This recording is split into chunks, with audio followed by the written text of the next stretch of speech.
এই যাবৎকালে আমি কারো কোনো একটা পয়সা আমি সহযোগিতা পাইনি। আমার ক্লাস 9-এ পড়ে ছেলে পরে আমার চিকিৎসার জন্য সে পড়াশোনা সাইড দিয়ে এখন ব্যাঙ্গালিতে রুটি বিক্রি করে। আগে পর্যন্ত আমি একটা টাকা কারো পাইনি সহযোগিতা। আমি জীবনে কোনো সময় পলিটিক্স করি নাই, পলিটিক্সের সাথে জড়িত ছিলাম না, কোনো দলের সাথে না, আমি একজন সাধারণ ছিলাম। তারপর আমার শরীরে একটা জিদ উঠলো যে এটা কি হলো, আমি তো কিছুই করলাম না। আমি তাকে পরিচয় দেওয়ার পরেও আমাকে 3টা পাঠিয়ে দিল। পরবর্তী সময়ে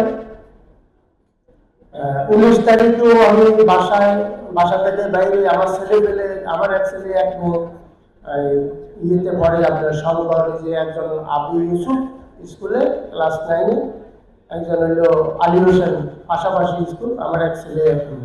তারা আমার এসব দেখে তারাই এখন রাজনীতির মতো একটা মানে আন্দোলন সবাই যাওয়া শুরু করে দিয়েছে। সেই থেকে আমি মোটামুটি আন্দোলন সংগ্রামে আমি নিজেও যাচ্ছি। কিসের জন্য যাচ্ছি আমি নিজেও জানি না, আমি তো কোনো দলই করি না। এক পর্যায়ে দেখা গেছে 28 তারিখে আমার ছেলে এবং মেয়ে আমার মোবাইল চুরি করে ভোর রাত্রে ওরা কথাবার্তা বলে ওরা চলে আসবে শাহবাগে। আমি বললাম, আমি বিষয়টা জানতে পারি সকালবেলায় নাস্তা খাওয়ার টাইমে আমি বললাম যে তোমরা কোথায় যাবে আজকে? ভাই আমাদের কোচিং আছে। না স্কুল বন্ধ, আমি জানি, কোচিংও বন্ধ। বললো না আমাদেরকে যাইতে হবে, আমাদের ইমার্জেন্সি কোচিং আছে। না তাহলে আমি সহ যাবো। তারপর ওরা এক পর্যায়ে আমার কাছে স্বীকার করে আমরা শাহবাগ যাবো, তোমাদেরকে আমি একা ছাড়বো না, চলো আমিও যাবো।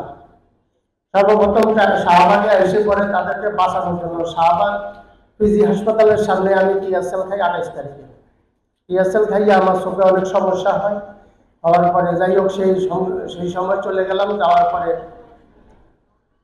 2 তারিখে আমার ছেলে মেয়ে আবার স্কুল বন্ধ, কিন্তু স্কুলে এসে ওরা কিভাবে জানি নেটওয়ার্ক করে ওরা স্কুলে এসে সেই 15 নম্বরে আবার ওরা ছাত্ররা কমিশনারের পার্টির সাথে অনেকটা লড়াই করে আমার ছেলেকে নিয়ে পরে আমি হাসপাতালে গেলাম। সে কয়েকটা বাড়ি খেলো, এটার জন্য এক্সরে করাইলাম, করে ঘরে আবার বাসায় নিয়ে গেলাম। এরপরে বললো তোমাকে যাইতে হবে না, যা যাওয়ার আমি যাবো।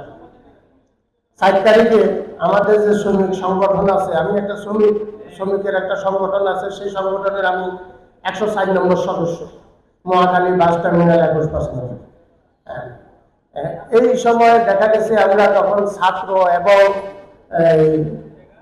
আরো সাংগঠনিক আরো যুবদল ছাত্রদল সবাই মিলে সেখানে আমরা মহাখালী বাস টার্মিনাল অভিমুখী হয়ে আমরা শিল্পগঞ্জ হয়ে আসবো। সেখান থেকে আমরা 4টার দিকে আমরা আন্দোলন শুরু করি। সেই আন্দোলনে পরবর্তী সময় দেখা গেছে যে আমি সেখানে আইসা এই যে এসে পরিবহন ভাটরের উপর থেকে এলিভেটেড একটা রাস্তা রয়েছে, ওখানে পর্যন্ত আমরা যখন আসি মহাখালী থেকে আওয়ামী লীগ প্রেসিডেন্টের একটা বড় মিছিল বাইরে ওরা আমাদেরকে প্রতিহত করার জন্য পুলিশ বাহিনী আছে, পুলিশ বাহিনী সরাসরি গুলি করে। এই গুলির সময় দেখা গেছে যে গাড়ির গ্লাসে গুলি পড়ে, সেই গ্লাস চুরমার হয়ে ভেঙে আমার একটা মাথায়, একটা এই বাম চোখের এই পাশে আইসা গ্লাস ঢোকার পরে সেখানে আমি লুটে পড়ে যাই।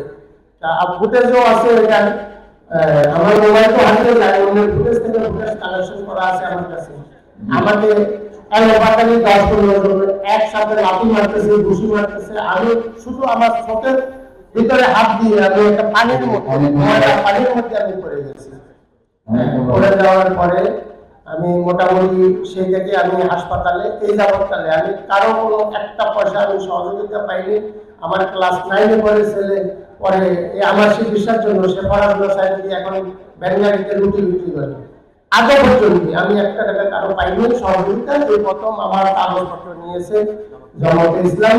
তো আমাকে সেটা আশ্বস্ত করে 2 দিন আগ থেকে আমাকে আমার এক বড় ভাই নিয়ে আসছিল, বললো তুমি এখানে একটু হেল্প পাবা, তোমার তো সব বিষয় হয়ে যাবে ইনশাআল্লাহ।